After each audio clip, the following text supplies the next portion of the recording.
భాగ్యనగరాన్ని భారీ వర్షం ముంచెత్తింది. సాయంత్రం ఉరుములు మెరుపులతో కూడిన వర్షం దంచుకొడుతుంది. నగరంలోని ప్రధాన ఐటీ హబ్లైన రాయదుర్గం, గచ్చిబౌలి, మణికొండ పరిసర ప్రాంతాల్లో కుండపోత వర్షం కురుస్తుంది. దీనివల్ల రోడ్లపైకి భారీగా వరద నీరు వచ్చి చేరుతుంది.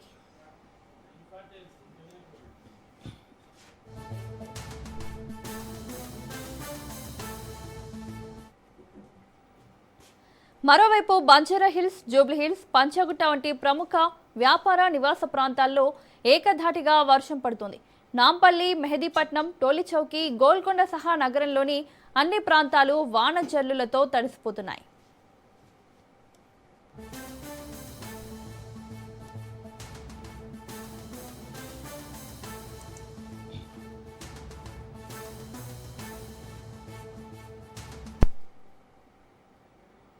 హైడ్రాపై తెలంగాణ ప్రభుత్వం మరోసారి స్పష్టతనిచ్చింది. హైడ్రా కొనసాగుతుందని, అక్రమ ఆక్రమణలపై చర్యలు తప్పవని ప్రభుత్వం స్పష్టం చేసింది. కబ్జాలు చేసే వారిని ఎవరిని వదిలిపెట్టబోమని పేర్కొంది. గండిపేట బతుకమ్మ కుంటల ఆక్రమణలపై స్పందిస్తూ ఆక్రమించింది పేదల పెద్దల అని ప్రశ్నించింది. ఎన్ కన్వెన్షన్ అంశాన్ని ప్రస్తావిస్తూ ఆక్రమణల విషయంలో చట్టం అందరికీ సమానమేనని తెలిపింది. హైడ్రా రాష్ట్ర ప్రభుత్వం తీసుకొచ్చిన అతిపెద్ద సంస్కరణల్లో ఒకటని, దాని కార్యాచరణపై పూర్తి స్పష్టత ఉందని పేర్కొంది. బీఆర్ఎస్ నేతలు దురుద్దేశంతో కేసులు వేసి కోర్టును తప్పుదోవ పట్టించారని ఆరోపించిన ప్రభుత్వం కోర్టు తీర్పును పరిశీలించిన అనంతరం తదుపరి చర్యలు తీసుకుంటామని వెల్లడించింది.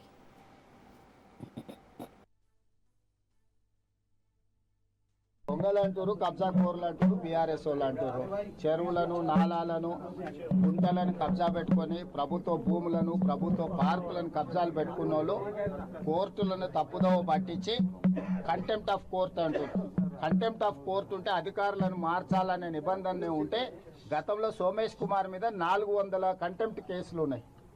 ఆ రోజు ఇవన్నీ ఏది మాట్లాడలే. ఒక అధికారిని ఎక్కడ నియమించాలనేది ప్రభుత్వం యొక్క విచక్షణ అధికారం. ఆ విచక్షణ అధికారాన్ని ఎవరు గుంజుకోలేరు. కాబట్టి ఈరోజు తప్పుడు కేసులను న్యాయస్థానాల మీద సంపూర్ణమైన విశ్వాసం ఉంది. న్యాయస్థానాలలో ఎదుర్కొంటాం. హైడ్రా మంచి పనులు చేస్తుంది. మా ప్రభుత్వం తీసుకొచ్చిన the greatest reform is HYDRAA. We don't have any issues with HYDRAA. We are going to empower HYDRAA. HYDRAA is one of the best institution. We got appreciation from all over India. అంటేదే బడాబాబులను లేఖలలో ఉన్నదే. బడాబాబులు అంటే నువ్వు సొంత ఇల్లు కట్టుకుంటే పోయి నీళ్లు కూడా కొట్టాలా? నువ్వు పార్కులో కబ్జా పెట్టుకుంటే పార్కుల కబ్జాలు పెట్టినే కూలగొడతావు. నువ్వు చెరువులను, కుంటలను ఆక్రమించుకుంటే వాటిని కూలగొడతావు. బడాబాబులు జూబ్లీహిల్స్ సొంత డబ్బులతో ఇల్లు కట్టుకుంటే హైదరాబాద్ కూలగొడతాయింది. హైడ్రా జాబే ప్రభుత్వ పార్కులను, చెరువులను, కుంటలను, నాలాలను కాపాడడమే. ఆ పని పర్ఫెక్ట్గా చేస్తుంది. ఎక్కడైతే కబ్జాకోరులు తప్పుడు డాక్యుమెంట్లతో కోర్టులను తప్పుదోవ పట్టించి, అదేవిధంగా బతుకమ్మ కుంట లాంటి వాటిని కూడా బీఆర్ఎస్ వాళ్ళు కబ్జా పెట్టుకొని దాంట్లో కూడా కంటెంప్ట్ ఆఫ్ కోర్ట్ వేసిండ్రు. దాని పేరే బతుకమ్మ కుంట. ఆ బతుకమ్మ కుంటను ఆక్రమించుకుంటే దాన్ని పునరుద్ధరించిండ్రు. దాని మీద కూడా కోర్టు ఈరోజు కంటెంప్ట్ మూవ్ చేసిండ్రు, కేసు నడుస్తుంది. వీటిని ఏ విధంగా చూడాలి? హైడ్రా చీఫ్ గా రంగనాథ్ ను తక్షణమే తప్పించాలంటూ తెలంగాణ హైకోర్టు ఆదేశాలు జారీ చేసిన అంశంపై BRS working president KTR react అయ్యారు. హైడ్రాపై హైకోర్టు ఇచ్చిన తీర్పు సీఎం రేవంత్ రెడ్డికి చెంపపెట్టు అన్నారు. ధర్మాసనం చెప్పినట్లుగా హైడ్రా 9 తలల విషనాగు అంటూ సెటైర్లు వేశారు. సీఎం ఆ సంస్థను పక్కా ఓ బ్లాక్ మెయిల్ టూల్ గా వాడుతున్నారని ఆరోపించారు. రేవంత్ రెడ్డి స్కీమ్ వెనుక పెద్ద స్కామ్ ఉందని, హైడ్రాను అడ్డుపెట్టుకుని దందాలు చేశారని, వచ్చిన డబ్బులను రాహుల్ గాంధీకి, బీజేపీ అధిష్టానానికి సంచుల్లో నింపి పంపుతున్నారని పేర్కొన్నారు. అందుకు రాష్ట్రంలోని బీజేపీ నేతలు కూడా స్వచ్ఛందంగా సహకరిస్తున్నారంటూ కేటీఆర్ బాంబ్ పేల్చారు. రేవంత్ రెడ్డి గారు కేసులు పెట్టేది మా మీద, రోజు తెల్లారలేస్తే దాడి చేసేది మా మీద. రేవంత్ రెడ్డి గారికి రహస్య మిత్రులు బీజేపీ వాళ్ళని రాష్ట్రం అందరికీ తెలుసు. ఎందుకు ఇప్పుడు కేంద్ర మంత్రి బండి సంజయ్ గారి కొడుకును 9 రోజులు అరెస్ట్ చేయకుండా కాపాడింది రేవంత్ రెడ్డి గారు అని అందరికీ తెలుసు. కేంద్ర మంత్రి కేంద్ర పథకంలో, అమృత్ పథకంలో రేవంత్ రెడ్డి గారి బావమరిది కాంట్రాక్ట్లు ఇచ్చింది ఎవరో అందరికీ తెలుసు. కేంద్ర మంత్రులు ఇక్కడ ఉన్న వాళ్ళందరికీ తెలుసు. ఇవాళ సింగరేణిలో కుంభకోణం జరుగుతుంటే కూడా అక్కడ సృజన్ రెడ్డి గారి నాయకత్వంలో, రేవంత్ రెడ్డి గారి బావమరిది గారి నాయకత్వంలో భారీ కుంభకోణాలు జరుగుతుంటే మేము వచ్చి ఇక్కడ కంప్లైంట్ చేస్తే కూడా కేంద్ర ప్రభుత్వం స్పందించట్లేదని అందరికీ తెలుసు. హైదరాబాద్ సెంట్రల్ యూనివర్సిటీ భూముల మీద మేము ఉద్యమం చేస్తే, పిల్లలు ఉద్యమం చేస్తే అల్టిమేట్గా central empowered committee, supreme court appoint చేసిన కమిటీ వచ్చి దీన్ని వెంటనే విచారించండి ఈడీ అని చెప్పారు. ఇంతవరకు మరి అతి లేదు గతి లేదు. ఈడీ దాడులు జరిగితే రాష్ట్రంలో మంత్రుల మీద, పొంగులేటి శ్రీనివాసరెడ్డి మీద 2 ఏళ్ల తర్వాత కూడా ఇంతవరకు కేసు లేదు. కాబట్టి ఎవరికి రహస్య మిత్రులు, ఎవరితో కలిసి ఉన్నారు రాష్ట్ర ప్రజలకి తెలుసు, మీకు తెలుసు. మరి మాకు రేవంత్ రెడ్డి గారిని కలవాల్సిన అవసరం కానీ, రేవంత్ రెడ్డి గారితో సంభాషించాల్సిన అవసరం కానీ మాకు లేదు. రేవంత్ రెడ్డితో తలపడుతున్నాం. నిన్న హైకోర్టు చెప్పింది, హైడ్రా అనేది 9 తలల విషసర్పం అని చెప్పింది నిన్న హైడ్రా గురించి. ఏది? రాష్ట్ర హైకోర్టు. ఇంతకంటే చెంపపెట్టు ముఖ్యమంత్రికి ఏముంటుందని నాకు అర్థంగా సిగ్గుండాలి. బడాబాబులను మాత్రం వదిలిపెట్టి గరీబోళ్ల ఇండ్ల మీద పడి, బడాబాబులు అంటే ఎవరండి? రాష్ట్ర రెవెన్యూ మంత్రి పొంగులేటి శ్రీనివాసరెడ్డి ఇల్లు చెరువులో ఉంటది, దాన్ని హైడ్రా ముట్టదు. రాష్ట్ర ముఖ్యమంత్రి గారి సోదరుడు ఇల్లు FTL లో ఉంటది, దాన్ని హైడ్రా ముట్టదు. రాష్ట్ర మంత్రులు వివేక్ గారు, శాసన మండలి చైర్మన్ సుఖేందర్ రెడ్డి గారు, రాష్ట్రంలో ఇంకా కీలక నేతలు చాలా మంది బిల్డింగ్లన్నీ చెరువుల్లో ఉన్న, షికాల్లో ఉన్న వాటిని మాత్రం హైడ్రా ముట్టదు. ఎవరిని ముడుతుంది హైడ్రా? బీద, బిక్కి, మధ్యతరగతి ప్రజలు. నేను అడుగుతా ఉన్న ముఖ్యమంత్రిని, కబ్జా కోరులు అంటున్నావు, అందరికంటే పెద్ద కబ్జా కోరులే నీ అన్నదమ్ములు కదా. ఇవాళ చెరువుల్లో ఇండ్లు కడుతుంటే, పెద్ద బిల్డింగ్లు కడుతుంటే నీకు కనబడదు, కానీ ఇవాళ పెద్ద మాటలు. అందుకే మేము అనేది, హైడ్రా అనేది it has become a blackmailing extortion tool of Revanth Reddy. HYDRAA commissioner Ranganath వ్యవహారంలో తెలంగాణ ప్రభుత్వం కీలక నిర్ణయం తీసుకున్నట్లు తెలుస్తుంది. సింగిల్ బెంచ్ ఇచ్చిన తీర్పును డివిజన్ బెంచ్లో సవాల్ చేయాలని ప్రభుత్వం నిర్ణయించినట్లు సమాచారం. ఈ అంశంపై న్యాయ నిపుణుల సలహాలు తీసుకుంటున్న ప్రభుత్వం రెవెన్యూ శాఖ అధికారులతో సీఎస్ సమావేశం నిర్వహించారు. లోతుకుంట కేసుకు సంబంధించిన పూర్తి వివరాలను పరిశీలిస్తున్న అధికారులు రెవెన్యూ రికార్డులను కూడా పరిశీలిస్తున్నట్లు తెలుస్తుంది. హైడ్రా కమిషనర్ రంగనాథ్ విషయంలో తదుపరి కార్యాచరణపై ప్రభుత్వం దృష్టి సారించింది.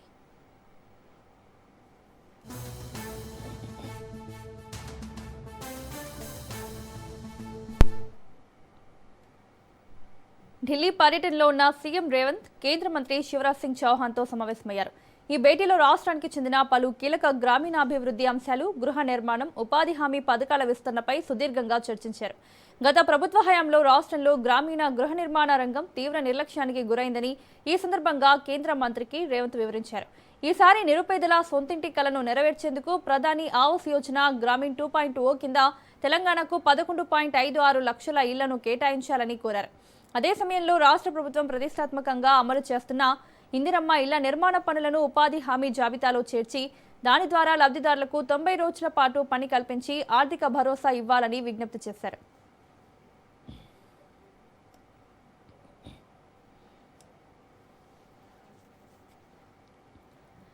Vijayawada central TDP MLA Bonda Uma YCP నేత అంబటి రాంబాబుతో భేటీ కావడంపై చెలరేగిన పొలిటికల్ వార్ నడుమ ఆయన వివరణ ఇచ్చారు. అధినేత చంద్రబాబు ఆదేశాల మేరకు ఏర్పాటు చేసిన టీడీపీ త్రిసభ్య కమిటీ ముందు హాజరైన బొండా ఉమ తన వైఖరిని స్పష్టం చేశారు. తాను ఎప్పుడూ పార్టీ లైన్ను దాటలేదని, భవిష్యత్తులో దాటే ప్రసక్తే లేదని తేల్చి చెప్పారు. చంద్రబాబు ఆదేశాలను శిరసా వహిస్తానని, అనవసరంగా ఈ విషయాన్ని వివాదాస్పదం చేశారని ఆయన పేర్కొన్నారు.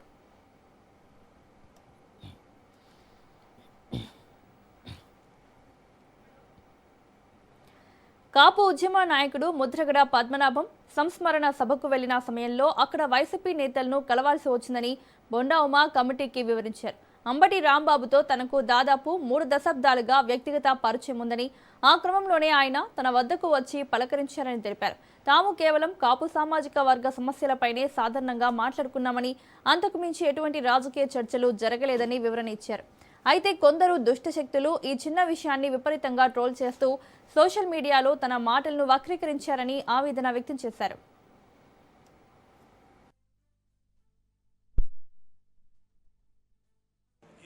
తారీఖు గుంటూరులో ముద్రగడ్డ పద్మనాభం గారి సంస్కరణ సభకి నేను వెళ్ళటం, అక్కడ వైసీపీ నాయకులు కలవటం, ఎన్నిటి మీద కూడా విపరీతమైనటువంటి దుష్ట శక్తుల ట్రోలు చేయటం జరిగింది. పార్టీ ఆదేశాలని, పార్టీ లైన్ని దాటి ప్రవర్తించామని, అలాగే అనేక మాటలు అంటే ఎవరు ఇష్టం వచ్చినట్టు వాళ్ళు సోషల్ మీడియాలో వక్రీకరించి రాసుకున్నారు.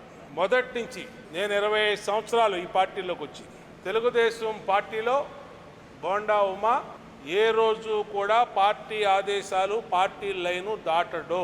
చంద్రబాబు నాయుడు గారి ఆదేశాలని, చంద్రబాబు నాయుడు గారి ఉద్దేశాలని, చంద్రబాబు నాయుడు గారిని ధిక్కరించే విధంగా ఏ రోజు ప్రవర్తించబోను.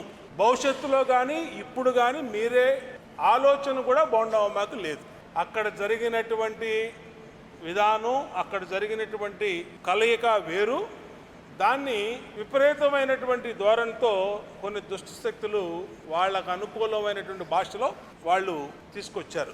దాని మీదే పార్టీ వివరణ అడిగింది. దీన్ని స్పష్టంగా కమిటీకి చెప్పడం జరిగింది.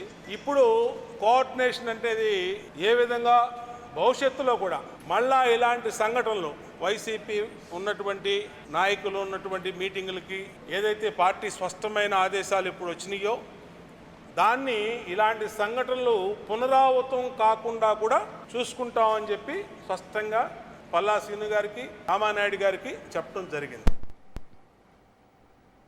యాంటీ పేపర్ లీక్ బిల్లుపై లోక్సభలో వాడివేడి చర్చ జరిగింది. కాంగ్రెస్ ఎంపీ ప్రియాంక గాంధీ పేపర్ లీకులు విద్యార్థులపై పోలీస్ చర్యపై బీజేపీ ప్రభుత్వాన్ని నిలదీశారు. విద్యార్థులేమైనా ఉగ్రవాదుల? విద్యార్థులపై చర్యలకు ప్రధాని మోదీ ఆదేశించారా? హోంమంత్రి అమిత్ షా ఆదేశించారా? విద్యార్థులను కొట్టాలని ఆదేశించడం సిగ్గుచేటు అని మండిపడ్డారు. దేశంలో 152 పేపర్ లీకులు జరిగినా ఇప్పటి వరకు నిందితులను పట్టుకోలేదు. దేశం కోరుతోంది. సమాధానం చెప్పే దమ్ము కేంద్ర ప్రభుత్వానికి ఉందా అని ప్రశ్నించారు ప్రియాంక గాంధీ. युवाओं पर पैलेट गन्स और AK-47 चलवाने की क्या आवश्यकता थी? क्या वे आतंकवादी थे, टेररिस्ट हैं? हाँ, कांग्रेस बोल रही है। जवाब दीजिए, जवाब मांग रही है, जवाब दीजिए। गृह मंत्री जी जवाब देंगे। किसने ऑर्डर दिया? किसने ऑर्डर दिया पैलेट गन्स चलाने के लिए? किसने ऑर्डर दिया? आपके माध्यम से मैं पूछती हूँ अध्यक्ष महोदय, किसने ऑर्डर दिया? प्रधानमंत्री जी ने दिया? गृह मंत्री जी ने दिया? जवाब देंगे। पूरा देश पूछ रहा है, सिर्फ कांग्रेस पार्टी नहीं पूछ रही है, पूरा देश पूछ रहा है। अध्यक्ष महोदय, देश के माता पिता पूछ रहे हैं, छात्र पूछ रहे हैं, अध्यापक पूछ रहे हैं, पूरा देश आज ये पूछ रहा है और आपकी जिम्मेदारी बनती है कि आप इस सवाल का जवाब दें। क्यों डरते? తెలంగాణలో తొలిసారిగా టెలివిజన్ అవార్డుల ప్రదానానికి ప్రభుత్వం కసరత్తు ప్రారంభించింది.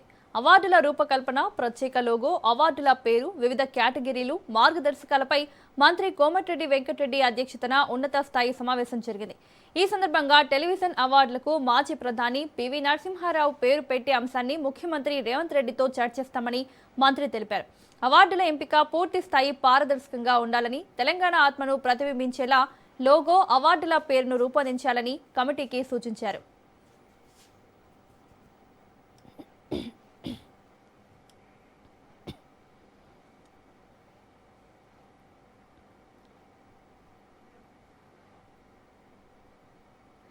తెలంగాణ ప్రభుత్వం ప్రతిష్టాత్మకంగా నిర్వహిస్తున్న రైతు నేస్తం కార్యక్రమం 100వ ఎపిసోడ్ను ఘనంగా నిర్వహించింది.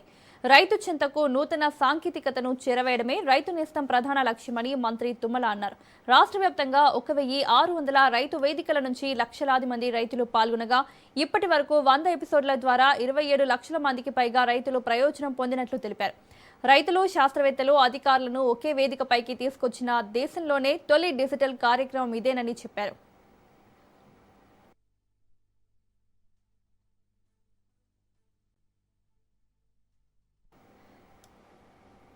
మెగా డిఎస్సీ నియామకాల్లో అక్రమాలు జరిగాయని ఆరోపిస్తూ ఏపీ వ్యాప్తంగా వైసీపీ యువజన, విద్యార్థి విభాగాలు భారీ నిరసన ర్యాలీలు నిర్వహించాయి.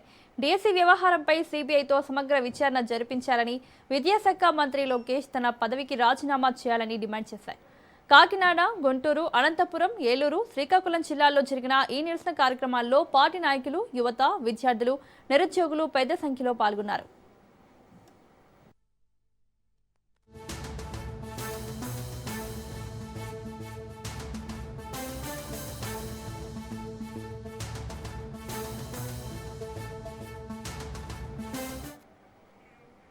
ర్యాలీలో మెగా డిఎస్సీ నియామకాలపై ప్రభుత్వం ఎందుకు సమాధానం చెప్పడం లేదని వైసీపీ నాయకులు ప్రశ్నించారు. విద్యార్థులకు పెండింగ్లో ఉన్న ఫీజు రియంబర్స్మెంట్ బకాయిలను వెంటనే విడుదల చేయాలని డిమాండ్ చేశారు.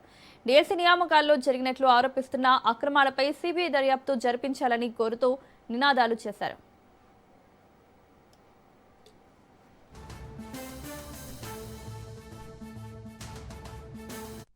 అదేవిధంగా రాజకీయాల్లో జవాబుదారీతనం ఉండాలి.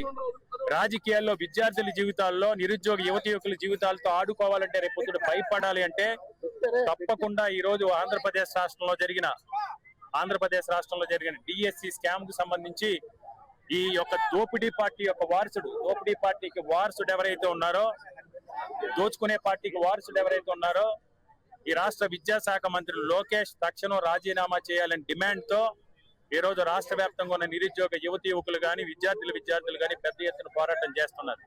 ఎవరైతే తమ హక్కుల కోసం, విధుల కోసం విద్యారంగంలో, ఉపాధి రంగంలో జరుగుతున్న మోసాలని, అన్యాయాల్ని అరికట్టడం కోసం వారికి న్యాయం చేయాలనే ఉద్దేశంతో ఎవరైతే పోరాటం చేస్తున్నారో వారందరికీ కూడా జగన్మోహన్ రెడ్డి గారి ఆదేశాల మేరకు వైఎస్ఆర్ కాంగ్రెస్ పార్టీ విద్యార్థి విభాగం గాని, వైఎస్ఆర్ కాంగ్రెస్ పార్టీ యువజన విభాగం గాని అండగా ఉండి ఎవరైతే ఈ విద్యార్థులు కానీ యువతకు కానీ వారి హక్కులు, వాళ్ళకి న్యాయం జరిగే వరకు కూడా ఈ రెండు విభాగాలు కూడా వారి వెన్నంటి పోరాడతామని తెలియజేయడం కోసం 420 జీవోనిచ్చి రిక్రూట్ చేసుకుని ఆ తర్వాత ఆ జీవోని క్యాన్సిల్ చేశారో మీకే అర్థమైంది.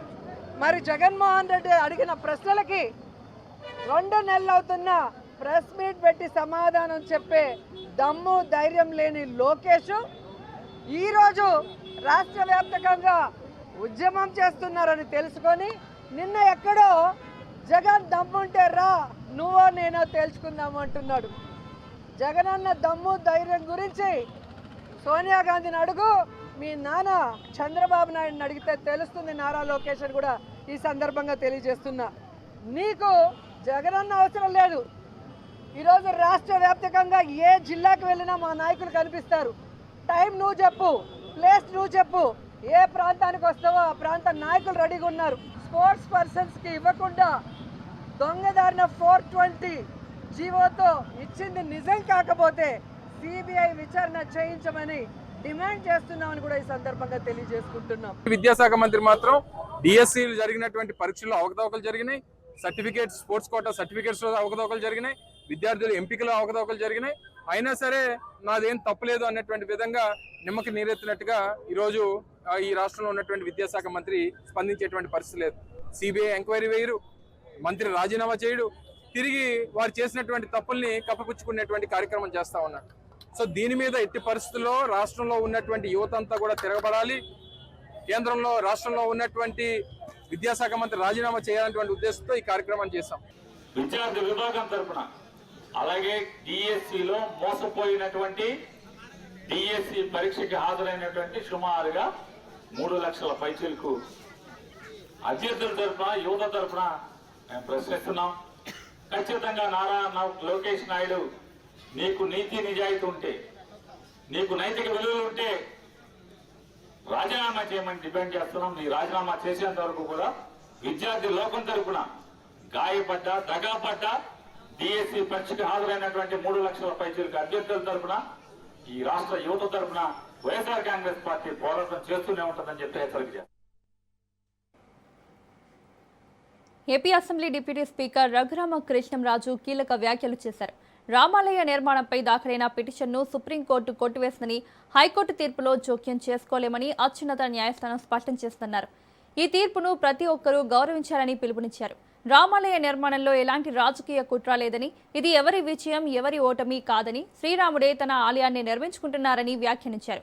మరోవైపు అసెంబ్లీలో జరిగిన పిటిషన్ల కమిటీ సమావేశంలో విశాఖ స్టీల్ ప్లాంట్ నిర్వాసితుల 6 కార్డుల సమస్య, గాజువాకలోని 175 ఎకరాల ఏపీ ఐఐసి రీఫ్రాక్టరీస్ భూమి అంశాలపై కీలక నిర్ణయాలు తీసుకున్నారు.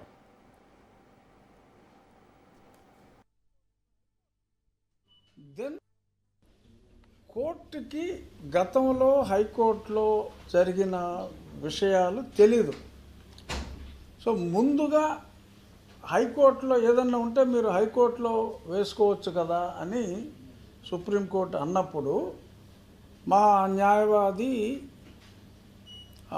సుయోధన్ గారు ఆల్రెడీ కోర్టులో ఇది ఆర్డర్ వచ్చింది, మేము అక్కడ సబ్మిట్ చేసామని చెప్పి ఆ court order justice Ramakrishna Prasad గారు ఇచ్చిన కోర్టు ఆర్డర్ని ఆయన చదివి వినిపించిన తర్వాత, oh already the matter is disposed by high court, then where is any point, there is no point in interfering అని చెప్పి ఇమ్మీడియట్గా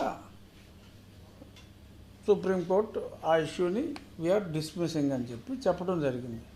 ఇంతకు మించి అక్కడ డిస్కషన్ జరగల. మళ్ళీ తిరిగి కోర్టుకి వెళ్ళమని హైకోర్టు ఆర్డర్ ఉంది అని తెలియక ముందు మాట్లాడారు. హైకోర్టు ఆర్డర్ ఆల్రెడీ ఉంది. Trainee IPS Uday Krishna Reddy arrest అయ్యారు. మహిళా ఐపీఎస్ను వేధించిన కేసులో పోలీసులు ఆయన్ను అదుపులోకి తీసుకున్నారు. విజయవాడ నుంచి హైదరాబాద్ వస్తుండగా మిర్యాలగూడలో పోలీసులు అరెస్ట్ చేసినట్లు సమాచారం. అనంతరం ఉదయ్ కృష్ణారెడ్డిని హైదరాబాద్కు తరలిస్తున్నట్లు తెలుస్తోంది.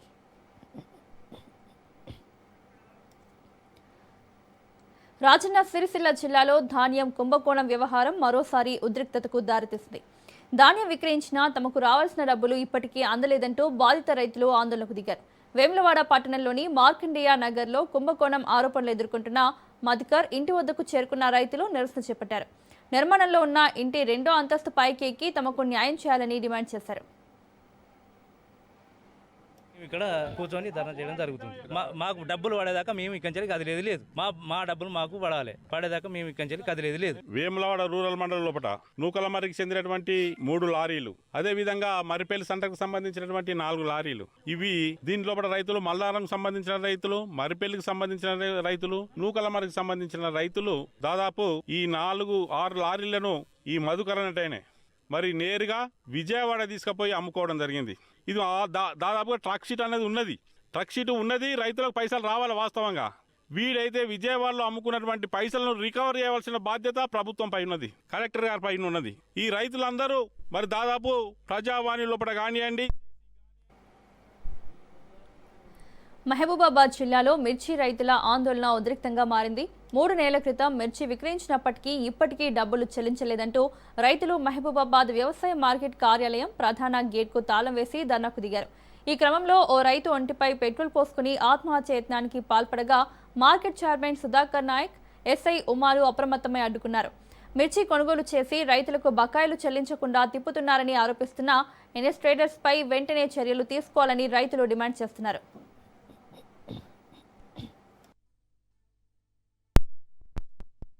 ఈయన కొన్నకా నుంచి ఆయన ఎప్పుడు ఫోన్ స్విచ్ ఆఫ్ చేసిండో అప్పటి నుంచి మార్కెట్ కి తిరగబెడితే ఏం చేసిండు, సెక్రటరీ సార్, చైర్మన్ సార్ ఏమన్నాడు, మార్కెట్ లో అమ్మిన దానికి బాధ్యత నేనే దానికి ఇప్పించే బాధ్యత నాదే అని చైర్మన్ సార్ అన్నాడు. సార్ ఓకే, నువ్వు అంటున్నావు కదా, మేము అమ్మింది మార్కెట్ నే, మేమైతే బయట అమ్మలే అని చెప్తే సర్లే అని చెప్పిండు. ఈ సారు 10 రోజులు 5 రోజులు 10 రోజులు 5 రోజులు పెట్టుకుంటా 3 నెలలు అయింది సార్.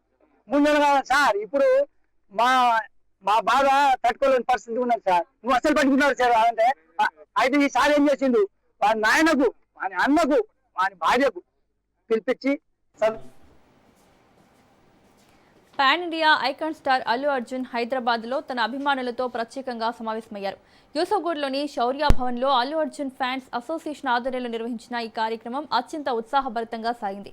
2 తెలుగు రాష్ట్రాలతో పాటు ఇతర ప్రాంతాల నుంచి వచ్చిన సుమారు 600 మందికి పైగా అభిమానులు ఈ సమావేశంలో పాల్గొన్నారు. సోషల్ మీడియాలో వ్యక్తమయ్యే అనవసరపు ట్రోల్స్, నెగటివిటీపై పరోక్షంగా స్పందించారు అల్లు అర్జున్. నెట్టింట సాగే దుష్ప్రచారాలను, వివాదాలను అస్సలు పట్టించుకోవద్దని అభిమానులకు హితవు పలికారు. సానుకూల ధోరణితో ముందుకెళ్తూ తమ సమయాన్ని, శక్తిని మంచి కార్యాలకే వినియోగించుకోవాలని పిలుపునిచ్చారు అల్లు అర్జున్. అభిమానులు చూపుతున్న అమితమైన ఆప్యాయతకు బన్నీ ప్రత్యేక ధన్యవాదాలు తెలియజేశారు. అంటే ఇలాంటి ఇలాంటి అకేషన్ దొరికినప్పుడు నా మనసులో ఉన్న ఒక మాట షేర్ చేసుకోవాలని ఎప్పటి నుంచో ఉంది నాకు. ఎనీవేస్, ఇలాగా ఇంకా చాలా మంది ఉన్నారు, వాళ్ళందరికీ పేరున ఇక్కడ నేను చెప్పలేకపోయినా వాళ్ళందరూ కూడా నా మనసులో ఉన్నారు. అందరికీ thank you very much for forming this organisation. ఇవాళ నేను ఇక్కడ ఉండటం అనేది నాకు చాలా గర్వంగా ఉంది. Thank you so much. వచ్చిన ప్రతి ఒక్కరికి నేను థ్యాంక్ యూ తప్ప ఏం చెప్పగలను. Thank you. Keep the fire on. నేను ఫ్యాన్స్ కలిసినప్పుడు ఇది fans and anti fans, haters అందరికీ కలిపి నేను ఎప్పటి నుంచి ఒక మాట చెప్తా ఉన్నాను. ఇది ఎప్పుడు గుర్తుపెట్టుకోండి, అంటే ఇలాంటి అక్రోసియేషన్ ఎప్పుడు.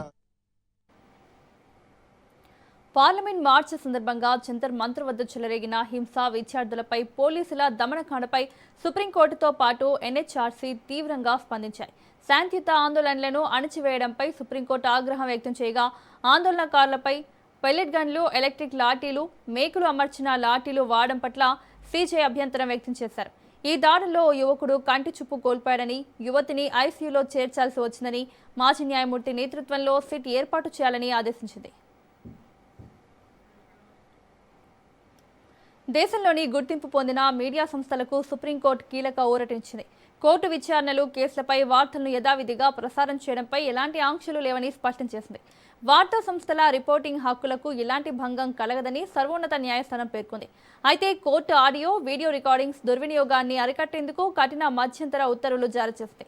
ముందస్తు అనుమతి లేకుండా కోర్టు విచారణ వీడియోలను సోషల్ మీడియా, డిజిటల్ ప్లాట్ఫామ్లలో పోస్ట్ చేయడం, డౌన్లోడ్ చేయడం, ఎడిట్ చేయడం, రీపోస్ట్ చేయడం లేదా మానిటైజ్ చేయడాన్ని నిషేధించింది.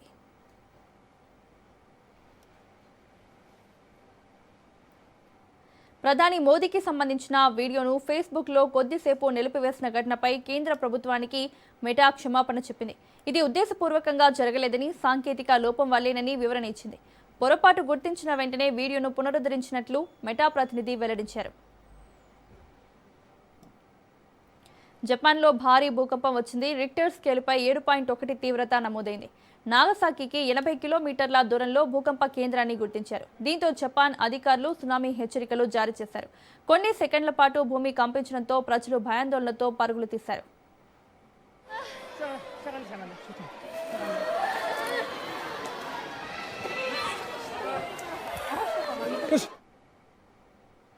దేశీయ స్టాక్ మార్కెట్లు స్వల్ప నష్టాలతో ముగిశాయి. ఆసియా మార్కెట్లలో బలహీన ధోరణి, ఎఫ్ఎంసీజీ, పిఎస్యు బ్యాంకులు, కెమికల్ షేర్లలో అమ్మకాల ఒత్తిడి కారణంగా సూచీలు రోజంతా పరిమిత శ్రేణిలోనే కదలాడాయి.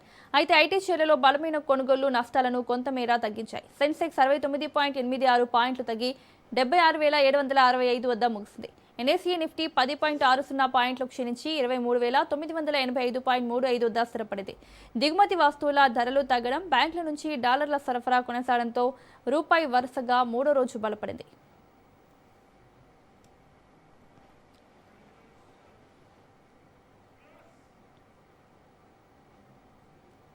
KV Bulletin updates. Keep watching Raj News.